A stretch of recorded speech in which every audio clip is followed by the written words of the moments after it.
छोला मारत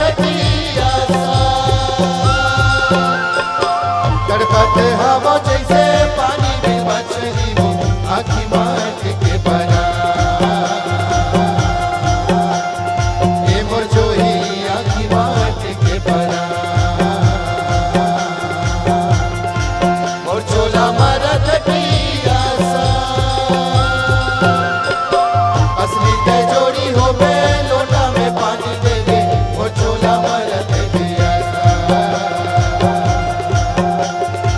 मोर जोही मोर छोला मारत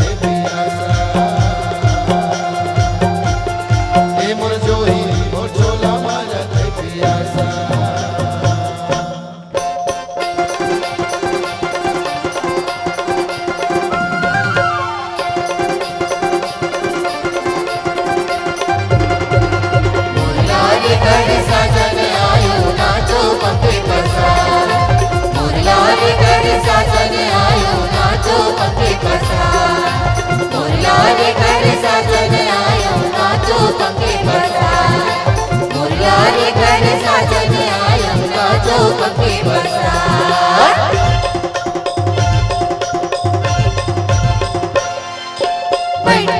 पानी पी ले पौना बदला के पड़ी गया लागे हो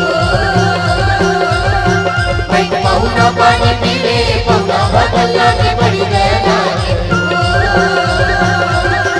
पड़ी गया लागे बड़ी माया लागे हो पड़ी गया लागे बड़ी माया लागे हो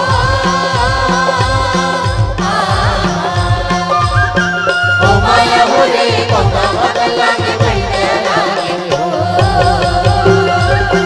हो माया हो रे पौना बदला के पड़ी गया लागे हो जनी छोरी उलट दिल नागा हो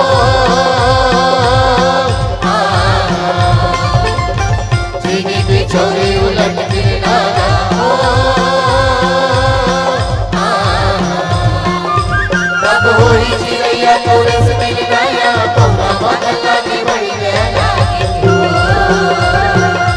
कब होई चिड़ैया तोरे से मिलना या पौना बदलना की बड़ी रहना के करिया रे धोती की नानी नहीं आएगा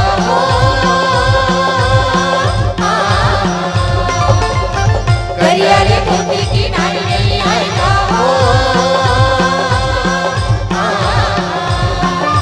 परदेसी